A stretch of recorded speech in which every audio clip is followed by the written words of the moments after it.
जी बंधुओं नमस्कार। आज मैं आप सबके बीच चर्चा के लिए उपस्थित हूँ 69,000 उत्तर प्रदेश में प्राथमिक शिक्षा शिक्षकों की नियुक्ति और भर्ती को लेकर। जब शिक्षकों की नियुक्ति और भर्ती की बात आती है कम से कम उत्तर प्रदेश में, तो उसमें इतनी समस्या, इतनी दिक्कत, इतनी परेशानी उत्पन्न होती है, और चाहे वो किसी भी स्तर के शिक्षकों की नियुक्ति का प्रकरण हो, ये दिक्कत परेशानी आती ही है। और इसके 4 पक्ष हैं जहां से दिक्कत परेशानी आती है। एक तो जितनी भी नियुक्तियां होती हैं उसमें परीक्षा को लेकर, चाहे वो बीटीसी हो, चाहे विशिष्ट बीटीसी हो, चाहे टीईटी हो, चाहे प्राथमिक संवर्ग की टीईटी हो, चाहे मुख्य संवर्ग की वरिष्ठ प्राथमिक विद्यालय की टीईटी हो, जब परीक्षा आती है तो उसमें एजेंसियों का जो काम करते हैं, जो परीक्षा पेपर बनाने का, प्रकाशन कराने का, एक स्थान से दूसरे स्थान पर पहुंचाने का जो एक तंत्र और सेटअप है, जो बहुत काल से चल रहा है और चलता आ रहा है। घूम फिर के कोई एजेंसी अगर बदलती भी है तो उसमें काम करने वाले लोग नहीं बदलते। चाहे वो कोई भी सरकार हो, सरकार में मुख्यमंत्री, उसके मंत्री बहुत अच्छे लोग भी रहे हैं, बहुत निर्दोष और साफ पाक लोग रहे हैं। कम से कम वर्तमान सरकार के मुख्यमंत्री और मंत्री पर तो किसी प्रकार के भ्रष्टाचार का आरोप जहां तक मैं जानता हूं कोई नहीं लगा सकता। लेकिन परीक्षा को लेकर जो रैकेट काम करता है, जो एजेंसियां काम करती हैं, उन एजेंसियों पर हमेशा सवाल खड़े हुए हैं। उन एजेंसियों के किससे कैसे किस प्रकार के संबंध रहे हैं, यह भी बहुत बड़ा मुद्दा और सवाल विषय बनता रहा है।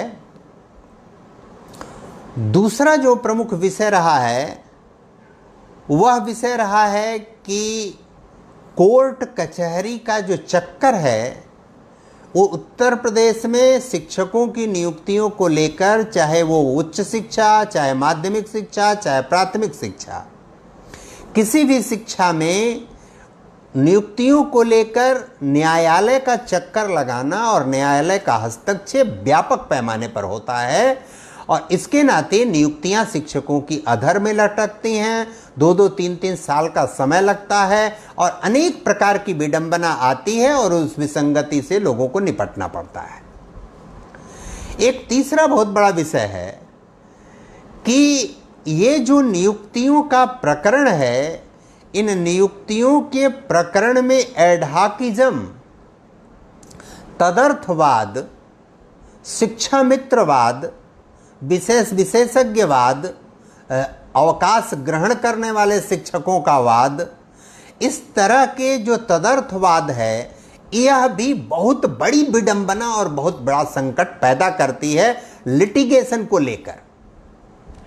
क्योंकि जब आप तदर्थ नियुक्तियां करते हैं तो उस समय आपके मानदंड दूसरे होते हैं। 2 साल, 4 साल, 5 साल, 8 साल काम करने के बाद आप मानदंड बदलते हैं, उस मानदंड पर वो पूरा नहीं बैठते। अब जो 8 साल 10 साल आपके साथ समय बिता चुका, उसको आप निकालने की फिर योजना बनाने लगते हैं, तो उससे वो सहन नहीं होता।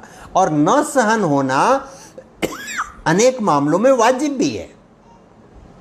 यह एक तीसरा विकट स्थिति है जो समस्या खड़ी कर रही है। एक चौथी स्थिति है जो नॉन गवर्नमेंटल ऑर्गेनाइजेशन नीतियों के क्रियान्वयन में, मॉड्यूल तैयार करने में, योजना रचना बनाने में, उनको लागू करने में सरकारी मशीनरी के साथ मिलकर जो कार्य और गतिविधि संचालित करते हैं, वह भी एक बहुत बड़ी समस्या है। और वे एनजीओ जो काम करते हैं, उन एनजीओ के लोग न तो उनकी कोई विशेषज्ञता होती है, बल्कि पिछले बार उन्होंने काम किया और काम उनकी एक तरह से लाइजनिंग है, काम नहीं है वास्तव में। इन चारों फ्रंटों पर, इन चारों मोर्चों पर सरकार को बहुत सतर्क और सावधान रहने की आवश्यकता पड़ती है और पड़ती रहनी चाहिए। हो सकता है कि पीछे की सरकारों ने ऐसे एनजीओ या ऐसे रैकेट को प्रमोट किया हो, ऐसे रैकेट को हो सकता है उपयोग में लाया हो अपने निहित स्वार्थ और उद्देश्य के लिए, लेकिन वर्तमान सरकार तो ऐसा नहीं कर रही है। वर्तमान सरकार अभी जो ये परीक्षा हुई है जिसको लेकर 69,000 शिक्षकों को लेकर जो समस्या, जो बात खड़ी की जा रही है, वह बात, वह योजना रचना या टीईटी की परीक्षा पहले की बनी बनाई योजना रचना है। उसमें जो एजेंसियां काम करती रही हैं वही एजेंसियां काम कर रही हैं यहां। अब उससे निपटने के लिए, उनके साथ कठोरतापूर्वक व्यवहार करने के लिए सरकारी स्तर पर, सरकारी मशीनरी स्तर पर और नीति नियम बनाने वाले, प्लानिंग करने वाले लोगों को जिस सिद्धता से, जिस मजबूती से, जिस कठोरता से पेश आना चाहिए था, शायद कहीं न कहीं जब यह परीक्षा संपन्न हुई उस समय उसमें कोई खामी हो सकता है रह गई हो। और इस कारण शिक्षकों की नियुक्ति होनी चाहिए एक बहुत महत्वपूर्ण विषय है, और 69,000 शिक्षक आ जाएं ये बहुत जरूरी बात है, बहुत आवश्यक है, प्राथमिक शिक्षा में सुधार के लिए आवश्यक कदम है। लेकिन दूसरी भी प्रमुख आवश्यकता है कि जो शिक्षा मित्र कार्य कर रहे हैं, एक योजना रचना व्यवस्थित बनाकर इसके तत्काल बाद उनको आश्वस्त किया जाए कि उनका भी समायोजन, जो पात्र हैं और जब नियुक्त हुए थे उस समय पात्रता की शर्तों के आधार पर उनका आप समायोजन करिए। आज की पात्रता के शर्तों पर आप समायोजन करेंगे तो न तो आप समायोजन कर पाएंगे, न तो लिटिगेशन खत्म कर पाएंगे, न टकराव खत्म कर पाएंगे, न तो फ्रूटफुल रिजल्ट तक पहुंच पाएंगे। और ऐसा नहीं है कि 69,000 शिक्षकों की भर्ती कर लेने के बाद आपके पास जगह नहीं है, आपके पास उसके बाद भी जगह है, स्थान है, आप आसानी से उनका समायोजन शिक्षा मित्रों की कर सकते हैं। दूसरी बात, जो टीईटी परीक्षा हो रही है प्राथमिक संवर्ग के लिए अलग और उच्च प्राथमिक वर्ग के लिए अलग, इस परीक्षा को जिले स्तर पर होना चाहिए। प्रत्येक जिले का व्यक्ति अपने ही जिले में आवेदन करे, यह नियम होना चाहिए। और बल्कि मैं तो कहता हूं अपने जिले में नहीं, बल्कि अपने तहसील में, अपने ब्लॉक में ही उसको आवेदन करना चाहिए। आप भ्रष्टाचार को बढ़ाने के लिए जो टीईटी की प्रणाली पिछली सरकारों ने शुरू किया, वह भ्रष्टाचार आप एक एक आदमी 70 80 जिलों में, 75 जिलों में, 50 जिलों में आवेदन कर रहा है, सभी जगहों पर अप्रोच कर रहा है पास होने के लिए, अपना सेटिंग करने के लिए। इतना ही नहीं, अगर उसका 300-400 किलोमीटर दूर सिलेक्शन हो गया तो वह उस जिले के ग्रामीण इलाके में नहीं, क्योंकि वहां कोई आवासीय व्यवस्था है नहीं उसकी, तो इसलिए वहां का जो नगरीय उपकेंद्र है या उसका जिले का मुख्यालय है, वहां वो अपना आवासीय केंद्र बनाता है, वहां से आने जाने की व्यवस्था करता है, रोज आना जाना न पड़े इसलिए वो मैनेज करता है। किसको? एसडीआई को, किसको? प्रधानाचार्य को, किसको? संकुल प्रभारी को, किसको? बेसिक शिक्षा अधिकारी को, किसको? एडीआई को, और न जाने कितने कितने अफसर और बाबू होते हैं, उन सबको मैनेज करता है। और उस मैनेज करने में 2-4 दिन समय दौड़ता भागता है और तरह तरह की समस्याएं खड़ी करता है। वो काम छोड़ के बाकी सब काम करता है। अनावश्यक एक व्यक्ति को आप 500 किलोमीटर दूर भेजकर आप उससे गुणवत्ता क्या काम ले सकते हैं। बहुत सारे अफसरों की पत्नियां, बड़े घर की बहुएं, ये प्राथमिक संवर्ग में, उच्च प्राथमिक संवर्ग में अध्यापिकाएं हो गई हैं। वो काम नहीं करना चाहती, वो घर में बोर हो रही थी इसलिए नौकरी कर रही हैं।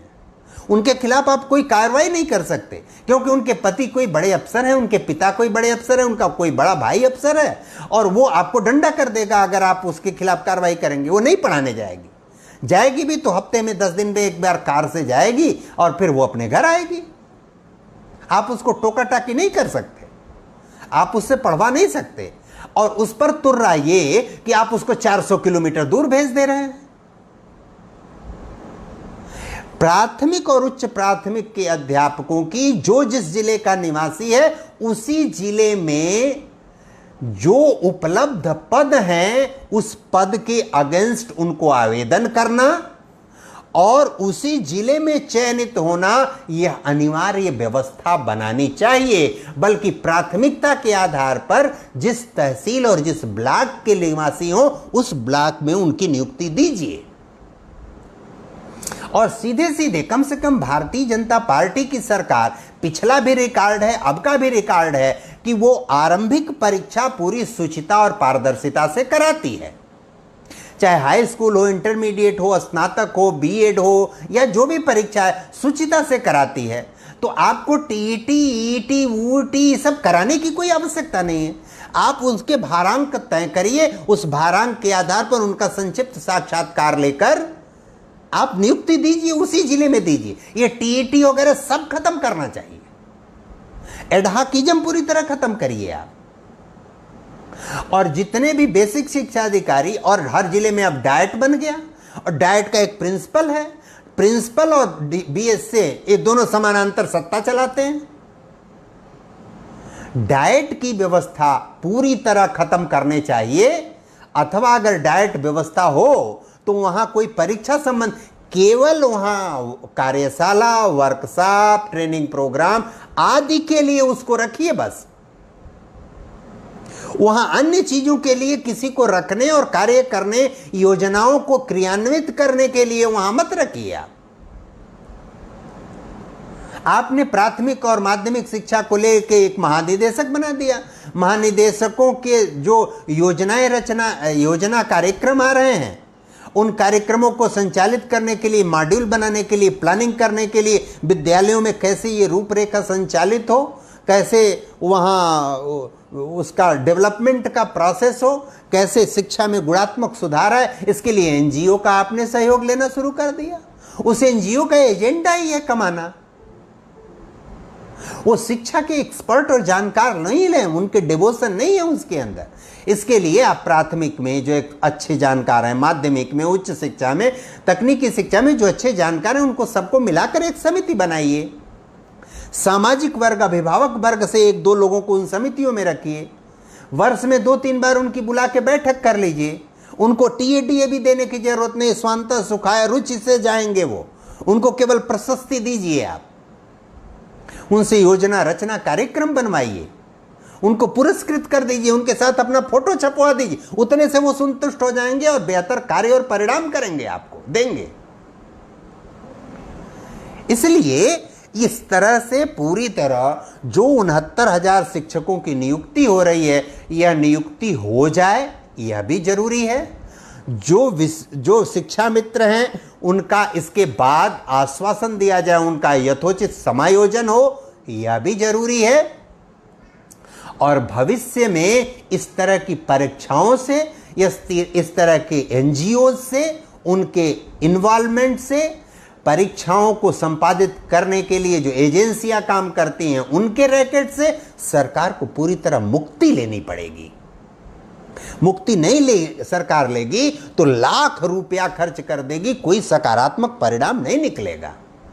इसलिए यह जो 69,000 शिक्षकों की भर्ती है, इसमें चाहे जो भी दोषी है, और प्राथमिक शिक्षा में प्रत्येक व्यक्ति का, जितने भी अध्यापक हैं उन अध्यापकों का आप बाकायदे नाम, पता, उनका आधार कार्ड, उनका फिंगरप्रिंट, उनका सारा चीज डिटेल आप बायोमेट्रिक प्रणाली से उनको आइडेंटिफाई करिए। और आइडेंटिफाई करके जो उसमें दोषी हों, जिनका प्रमाण पत्र गलत है, जो गलत तरीके से नौकरियां कर, उनको बिना किसी जांच पड़ताल के प्रथम दृष्टया उनका प्रमाण पत्र फर्जी पाया गया, वे फर्जी पाए गए, तो उनको कम से कम 10 साल के लिए जेल भेजिए। चाहे वो किसी के बेटा हो, किसी के बेटी हो, किसी की बहू हो, कुछ भी हो। यह अभिशाप है देश और समाज के लिए, कलंक है, पाप है। कैसे सरकारें इसको सहती आई हैं। लोग कहते हैं कि प्रत्येक जिले में ऐसे 100-100 200 ऐसे फर्जी अध्यापक हैं। कैसे फर्जी अध्यापक है पता नहीं, लेकिन प्रायः ये चर्चा सुनने में आती है। अच्छे होनहार जो कर्मठ पढ़े लिखे सुयोग्य विद्यार्थी हैं वो मारे मारे सड़क पर फिर रहे हैं। हम लोग जहां रहते हैं उन जिलों में पता चलता है कोई मेरठ से, कोई सहारनपुर से, कोई अलीगढ़ से, कोई मथुरा से, कोई रामपुर से, कोई मुजफ्फरनगर से आके नौकरी, वो 600 किलोमीटर दूर आ रहा है, वो नौकरी कैसे करेगा? आप पारदर्शिता नहीं ला रहे हैं, आप भ्रष्टाचार रोक नहीं रहे हैं। आप दूर रहेगा तो पढ़ाने जाएगा, ऐसा नहीं होता। हम लोगों के समय में जो नजदीक रहते थे वो बेहतर पढ़ाते थे। हमेशा एक चीज ध्यान में रखना चाहिए कि जो व्यक्ति जहां का होता है वहां के प्रति उसका लगाव होता है, वहां उसको अपने अधिकतम जिम्मेदारी का बोध होता है। उसको लगता है कि कोई मुझे टोक देगा, कोई मुझे कुछ कह देगा तो कैसा लगेगा। कुछ नालायक भी हो सकते हैं उसमें, लेकिन अधिकतम लोगों के अंदर यह फीलिंग आती है। किसी भी दशा में, प्रत्येक दशा में अगर प्राथमिक और उच्च प्राथमिक शिक्षा में सुधार करना है तो प्रत्येक दशा में तदर्थवाद शिक्षा मित्र जैसा 100% निर्मूल नाश करना चाहिए, शून्य करना चाहिए, समाप्त करना चाहिए। प्रत्येक दशा में टीईटी और EET, BTC, etc, GTC, DPEd, सीपीएड, इस तरह के सारे पाठ्यक्रम बंद करने चाहिए। केवल और केवल आप एक पाठ्यक्रम, द्विवर्षीय पाठ्यक्रम प्राथमिक और उच्च प्राथमिक में नियुक्त होने के लिए बीएड का कोर्स, और त्रिवर्षीय पाठ्यक्रम अब आप बना दीजिए उच्च प्राथमिक से ऊपर, यानी माध्यमिक विद्यालयों में अध्यापक होने के लिए अर्हता होनी चाहिए। त्रिवर्षीय पाठ्यक्रम वही कर पाएगा जो प्राथमिक वर्ग, प्रथम वर्ष और द्वितीय वर्ष में इतना प्राप्तांक प्राप्त करेगा। यह सीधा सा फार्मूला, आसान सा फार्मूला आप लगाएं, फिर उनका ट्रेनिंग प्रशिक्षण आप डाइट में कराते रहिए। केवल ट्रेनिंग प्रशिक्षण कार्यशाला के लिए डाइट को रखिए। आप मॉड्यूल तैयार कराने में, योजनाओं के क्रियान्वयन में और सर्व शिक्षा अभियान में, आप मिड डे मील बनाने में, इन सब चीजों में बहुत सख्ती और निर्ममता से काम करिए। विद्यालयों में वे बच्चे आ रहे हैं जो पढ़ने में उनको कोई रुचि नहीं, केवल मिड डे मील के लिए। विद्यालय मिड डे मील के लिए नहीं है। अगर मिड डे मील खिलाना है आप तो उसकी दूसरी योजना रचना बनाइए, दूसरे कार्यक्रम लागू करिए, जो कार्यक्रम आप विभिन्न माध्यमों से लागू कर। विद्यालय तो पढ़ने लिखने सीखने जानने के लिए विद्यालय होते हैं। पढ़ना लिखना सीखना जानना यदि नहीं होगा तो बाकी कुछ भी करके आप क्या कर लेंगे। लोग कहते हैं कि कम से कम उसी बहाने आएंगे बच्चे, भोजन नहीं पा रहे हैं भोजन पा जाएंगे। नहीं, ऐसा नहीं है। आज भोजन की इतनी बड़ी समस्या कुछ क्षेत्रों में जरूर है, लेकिन आप भोजन के लिए शिक्षा देने के बहाने आप बुला रहे हैं तो संपूर्ण शिक्षा का कबाड़ा कर रहे हैं। प्राथमिक का कबाड़ा करेंगे तो माध्यमिक का कबाड़ा निकलेगा, माध्यमिक का कबाड़ा होगा तो उच्च शिक्षा का, तकनीकी शिक्षा का, चिकित्सा शिक्षा का, इंजीनियरिंग शिक्षा का, कृषि शिक्षा, सबका सत्यानाश होगा। तो श्रेष्ठ नागरिक आप कहां पाएंगे? इसलिए हमेशा ये जो चार पक्ष हैं, आपने शिक्षा मित्र नियुक्त कर लिया, उनको 5 साल 8 साल 10 साल काम कराया, और पता चल रहा है कि जब 69,000 भर्ती कर देंगे तो बेचारे बाहर सड़क पर आ जाएंगे। 10 साल जिसने अपना समय खर्च कर दिया, 25 साल का था तो वो नियुक्त हुआ, 35 साल का हो गया, अब वो कहां जाएगा? सरकार की योजना, कार्यक्रम, नीतियां समाज के व्यापक हित और कल्याण, दूरदृष्टि परिणाम आना चाहिए उसका। बहुत कड़ाई और निर्ममता से इन सब चीजों का सफाया कर देना चाहिए। आप जितना ही क्लमजी किस्म का, जितना ही कठिन, जितना ही संश्लिष्ट, जितना ही माया जाल वाला ये घन चक्कर पालेंगे, उतनी ही समस्या बढ़ेगी, उतने ही आरोप प्रत्यारोप लगेंगे। एक सरकार दूसरी सरकार, जाने वाली सरकार वर्तमान सरकार का मुंह नोचेगी, क्योंकि पिछली सरकार अखिलेश जी की सरकार थी, उसके पहले मायावती जी सरकार, उन सरकार को पता है कि इस तरह की नियुक्तियों में क्या क्या होता है, और वो अपने सिस्टम के अनुसार सारा सेटअप बना के रखे हैं। आप कुछ भी उसमें करेंगे तो उनको पता चल जाएगा कि हाँ इसमें ये गड़बड़ी हो सकती है। और इसलिए हो सकती है कि जो एजेंसियों को वो लगा चुके हैं काम पर, वही एजेंसी नाम बदलकर, व्यक्ति बदलकर, वही एजेंसी घुमा फिरा के काम करती है, पेपर बनाने में, पर्चा लीक कराने में, कापियों का मूल्यांकन कराने में, अन्य पेपर को एक स्थान से दूसरे स्थान पर पहुंचाने में। वो पूरा रैकेट है। मॉड्यूल तैयार करने में, योजना रचना बनाने में, ये सारी चीजें जितनी भी हैं, ये सब में आप एजेंसियों का प्रयोग कर रहे हैं, एनजीओज का प्रयोग कर रहे हैं। उचित और योग्य काबिल लोगों को अपनाइए ना। 69,000 शिक्षक भर्ती में निश्चित रूप से वर्तमान सरकार और उसके मंत्री, मुख्यमंत्री और ये मंत्री अफसर हो सकता है दोषी नहीं हो, और मुझे तो कतई नहीं लगता कि भारतीय जनता पार्टी सरकार में इस तरह का दोष होगा। लेकिन यह तंत्र विकसित किया हुआ समाजवादी पार्टी और बहुजन समाज पार्टी का है।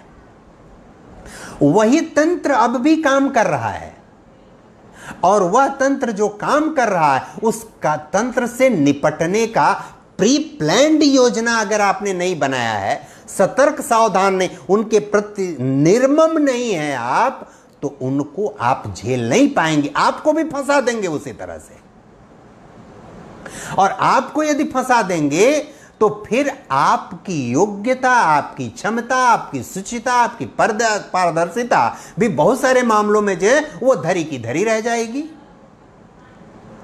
इसलिए मिड डे मील जैसी योजना को निर्ममता पूर्वक बंद कर देना चाहिए। भले 2-4-5% विद्यार्थी पढ़ने नहीं आएंगे, चलेगा। आप निरौपचारिक शिक्षा में, अनौपचारिक शिक्षा में, सनौपचारिक शिक्षा के माध्यम से उनको शिक्षा देने की योजना लॉन्च कर दीजिए। आपके जो अध्यापक हैं उन्हीं अध्यापकों को कह दीजिए, जिन गांव में विद्यालय हैं उन गांव में वो घूम के शाम को 1 घंटा अतिरिक्त पढ़ाएंगे। जो बच्चे फीस नहीं दे सकते, विद्यालय आ नहीं सकते, ऐसे बच्चे जो पढ़ना चाहें वो गांव में प्रधान जी के यहाँ या किसी विशिष्ट व्यक्ति के यहाँ या कहाँ जहां सुंदर व्यवस्था हो वहां आएंगे, बिना प्रमाण पत्र के, बिना एडमिशन के, बिना नामांकन के, बिना फीस कापी के 1 घंटा आपको और पढ़ाना है। ये योजना बना दीजिए, उनको शिक्षित करना है तो।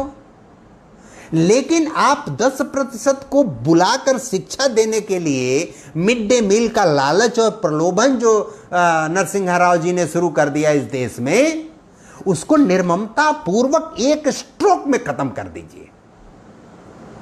आप 90% को नष्ट कर रहे हैं 10% के चक्कर में, और उन 10% के लिए भी व्यवस्था कर सकते हैं आप चाहें तो। इसलिए मिड डे मील हर कीमत पर खर्च खत्म होना चाहिए।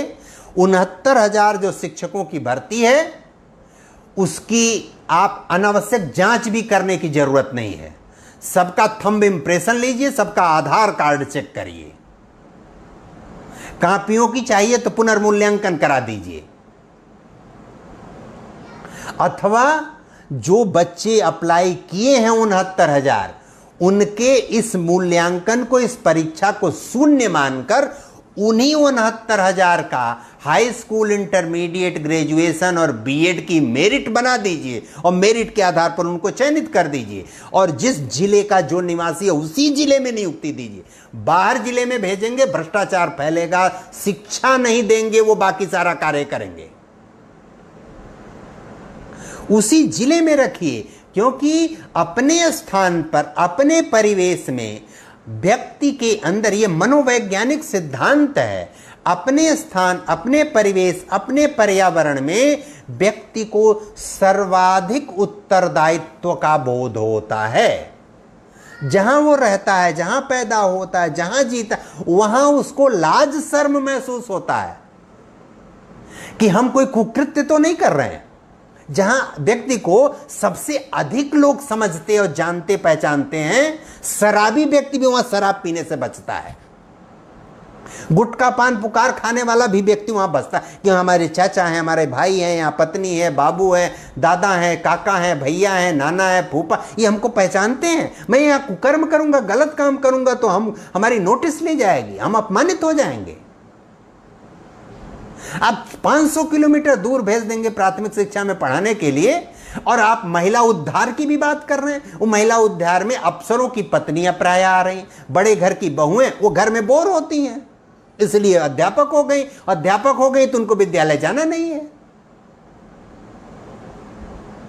उनको आप टोका टोकी नहीं कर सकते। अगर प्रधानाचार्य अगर उनको बोल देंगे तो प्रधानाचार्य का ही वेतन रुक जाएगा, उनका कुछ नहीं बिगड़ेगा, क्योंकि वो किसी एडीएम की पत्नी है, कि किसी एसडीएम की हैं, किसी बीएसए की हैं, किसी डाइट के प्रिंसिपल की हैं, और न जाने किसके किसकी हैं। हो सकता है किसी नेताजी की हो, किसी विधायक जी की हो, किसी सांसद की बहू हो, किसी धनपशु की बहू हो।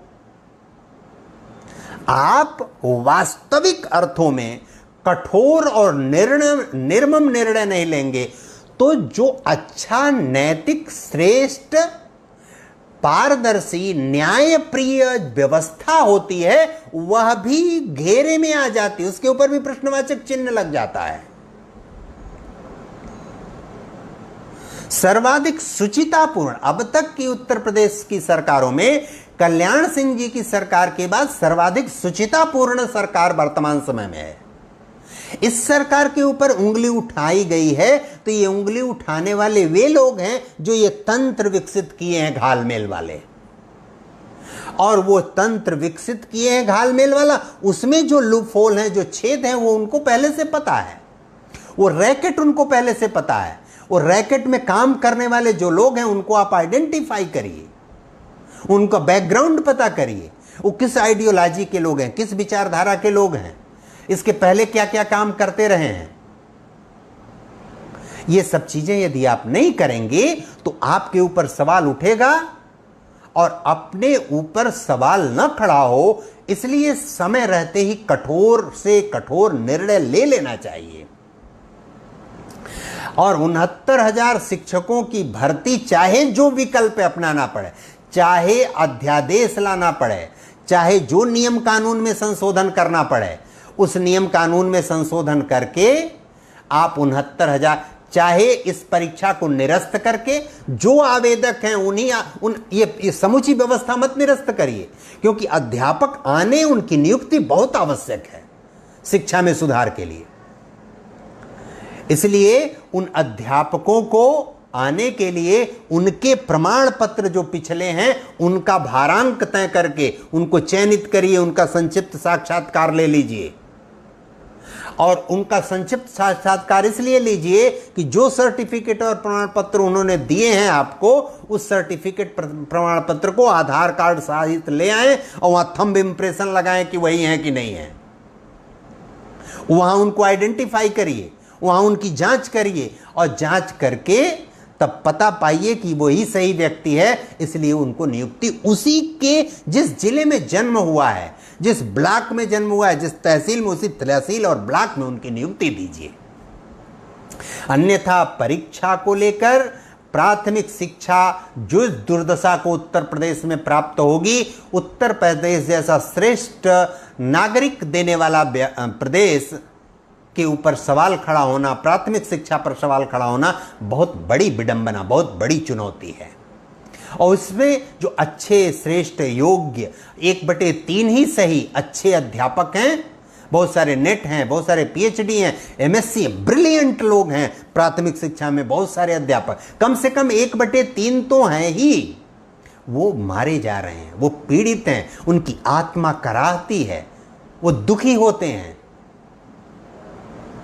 अच्छे लोगों को ले आइए, जो गलत हो उनके खिलाफ जांच मत बैठवाइए। 6 महीना, साल भर, 2 साल, 5 साल जांच चलेगी, उनके खिलाफ कठोरतम कार्रवाई करिए। और जिन अफसरों की बड़े घर की बहुएं, लड़कियां ये नौकरी कर रही हैं और नहीं जाती हैं, उनके खिलाफ कठोरतम कार्रवाई। 10 लोगों के खिलाफ कार्रवाई करेंगे, 100 लोग सुधर जाएंगे। अगर नहीं कर सकते आप कार्रवाई तो इसका मतलब आप कमजोर हैं, आप लाचार हैं, आप बेबस हैं, आप कर ही नहीं सकते कुछ, आप सुधार नहीं कर सकते। इसलिए मिड डे मील योजना खत्म करिए।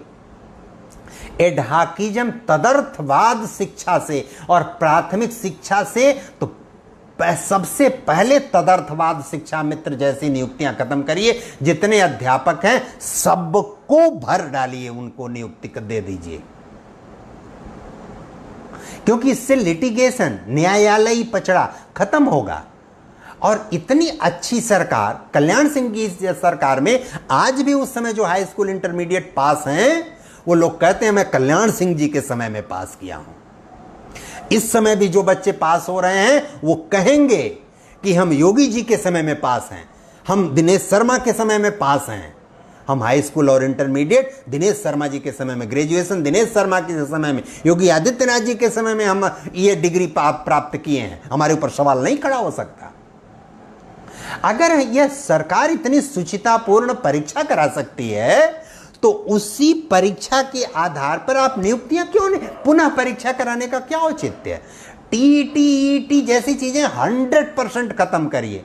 ट्रेनिंग का केवल एक प्रोग्राम करिए आप, केवल और केवल एक प्रोग्राम, 2 वर्षीय, त्रिवर्षीय अथवा 1 वर्षीय, 2 वर्षीय। 2 वर्षीय करिए, 8वीं से पहले जो नियुक्ति होती है प्राथमिक और उच्च प्राथमिक के लिए। त्रिवर्षीय पाठ्यक्रम कर दीजिए जो माध्यमिक विद्यालयों में नियुक्त होने वाले लोग हैं, अथवा प्राथमिक और उच्च प्राथमिक के लिए 1 वर्ष कर दीजिए और 8वीं से ऊपर माध्यमिक के लिए द्विवर्षीय पाठ्यक्रम कर दीजिए और कह दीजिए द्विवर्षीय या तीसरा वर्ष वही उत्तीर्ण करेगा, वही पढ़ेगा जो इतना प्रतिशत अंक प्राप्त कर लेगा। अन्यथा उसकी डिग्री वहीं समाप्त और बीएड की आप एडवांस डिग्री, बीएड की सामान्य डिग्री, बीएड की विशिष्ट डिग्री, विशिष्ट डिग्री वाले माध्यमिक में जाएंगे, सामान्य डिग्री वाले प्राथमिक और उच्च प्राथमिक संवर्ग में रहेंगे। अगर ऐसा नहीं हुआ तो इस तरह की आज जो समस्या खड़ी हो रही है, युवा परेशान हैं, पीड़ित हैं, 2 बार 4 बार 10 बार फॉर्म भर के परेशान हैं, भूखों मर रहे हैं, सड़कों पर नाच रहे हैं, घूम रहे हैं, सरकार पर सवालिया निशान खड़ा हो रहा है। इससे सरकार, जो वर्तमान अच्छी सरकार है वह भी कटघरे में खड़ा हो, क्योंकि अंततः पीड़ित वो हो रहे हैं। शिक्षा मित्र निकाले जाएंगे, पीड़ित वो होंगे। 5 साल 8 साल 10 साल काम करके और निकाल दिए गए, उनका भी समायोजन जरूरी है। इसमें उत्तर प्रदेश के माननीय मुख्यमंत्री जी को, दिनेश शर्मा जी को, बेसिक शिक्षा मंत्री को, सभी संबंधित को एक साथ बैठकर, उनके संगठन के विशिष्ट जानकार सक्षम लोगों को बैठकर एक कठोर निर्णय लेना पड़ेगा। अपनी शुचिता और पारदर्शिता को बनाए रखने के लिए, श्रेष्ठ नियम लागू करने के लिए, योग्य लोगों को चयनित करने के लिए, शिक्षा में सुधार ले आने के लिए यह बहुत आवश्यक है। अगर ऐसा नहीं हुआ तो यह बहुत लोगों को लील जाएगा, अच्छे लोगों को लील जाएगा। जो योग्य, काबिल, पारदर्शी लोग हैं, न्यायप्रिय लोग हैं, ईमानदार लोग हैं, नैतिक लोग हैं, कर्तव्यनिष्ठ लोग हैं, वह भी घेरे में आएंगे और उनका भी नुकसान होगा। क्योंकि समाज की दृष्टि से जो चीजें खराब दिखती हैं वही खराब होती हैं। आप चाहे कुछ भी कह लीजिए कि पहले ऐसा हुआ, पहले ऐसा हुआ, तो उसको आप बदल दीजिए, पूरी तरह हटा दीजिए। लाखों लाख रुपए खर्च हो रहे हैं कि ब्लैक बोर्ड ऐसा रहेगा, अध्यापक ऐसे पढ़ाएगा, चाक डस्टर यह होगा, ये मॉड्यूल होगा, ये योजना होगी, बच्चों की ये परीक्षा होगी, बच्चों को ये कैटेगराइज किया जाए, याद चीजें, ये चकल्लस करने की क्या जरूरत है? आप जो आवश्यकता की चीजें उनको उपलब्ध कराइए और जिम्मेदारी तय करिए। उसकी जिम्मेदारी का उनको परिणाम इतना ऐसा देना है, यह उनका उत्तरदायित्व तय करिए। बल्कि आप कह दीजिए कि प्राथमिक शिक्षा और उच्च प्राथमिक शिक्षा की जो परीक्षा होगी वर्ष के अंत की ब्लॉक स्तर पर होगी, समूह में उसका समूह में मूल्यांकन होगा। अगर आप ऐसा नहीं करेंगे तो पहली बात, जो न्यायालयी चक्कर लोग लगा रहे हैं लगातार और जो आपको उलझाए रखना चाहते हैं वो चक्कर लगाएंगे, जो पीड़ित होंगे जिनका अहित हो रहा होगा वे चक्कर लगाएंगे, ये लिटिगेशन खड़ा होता रहेगा। जो एनजीओज इसमें इन्वॉल्व हैं वो लाभान्वित होते रहेंगे, लोगों को लाभान्वित करते रहेंगे, आपके विरोधियों को सारी सूचना भी देते रहेंगे।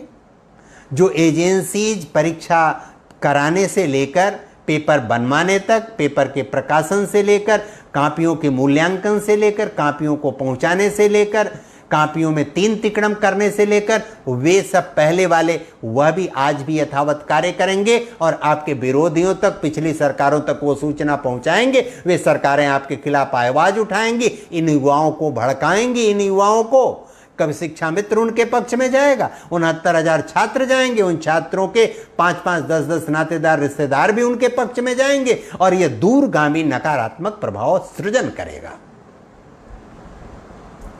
इसलिए ये मिड डे मील जैसी योजनाओं को बंद करके सुव्यवस्थित, सुविचारित, दूरदृष्टि अपनाकर एक कठोर और निर्मम निर्णय लेना पड़ेगा।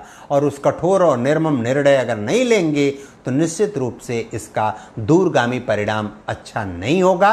इसकी विस्तृत रूपरेखा मैं अपने शब्दों में लिखकर जो भी संबंधित लोग हैं उनको प्रेषित कर दूंगा। करना न करना ये उनका विषय है, नहीं करेंगे तो भी परिणाम उनके सामने होगा, करेंगे तो भी परिणाम उनके सामने होगा। आज इस अवसर पर इतनी चर्चा करते हुए अपनी बात आज की पूर्ण करते हैं। बहुत बहुत धन्यवाद। नमस्कार। कल शाम 9 बजे, प्रत्येक रविवार को 9 से 10 बजे तक, जैसे भारत में राम कथा के कथावाचकों को लेकर जिस प्रकार की चर्चा वार्ता लोग कर रहे हैं और जिस प्रकार की परिस्थिति उत्पन्न हुई है, उसने मुझे विवश किया है कि मैं राम कथा कहूँ। और व्यासपीठ की गृहस्थ रहते हुए मूल मर्यादा प्रतिष्ठा क्या होती है, मर्यादा पुरुषोत्तम भगवान श्री रामचंद्र जी के महिमा का गान कैसे हो सकता है, इस नाते प्रत्येक रविवार को मैं 9 बजे से 10 बजे तक अपने फेसबुक, दूसरे फेसबुक पेज एकात्म मानव दर्शन पर मैं प्रत्येक रविवार को 9 से 10 बजे तक उपलब्ध रहूँगा राम कथा को लेकर। प्रत्येक रविवार 9 से 10 बजे राम कथा। कल उसका पहला एपिसोड रामायण एवं रामचरितमानस का लोक मर्म भाग 1 देखने और सुनने के लिए हमारे फेसबुक पेज एकात्म मानव दर्शन से जुड़िए। निश्चित रूप से आपको आनंद मिलेगा और मैं उन सारी मर्यादाओं में रहकर राम कथा सुनाने का आनंद प्रयत्न करूंगा जिससे आपको आनंद भी मिले, मर्यादा पुरुषोत्तम की मर्यादा भी रहे और व्यास पीठ की भी मर्यादा बरकरार रहे। उस पीठ पर बैठकर अनर्गल, उल्टी सीधी और इधर उधर की बात नहीं करनी चाहिए। मैं कल से आरंभ कर रहा हूं। आप सब जुड़िए, सुनिए, देखिए, जानिए। धन्यवाद। नमस्कार।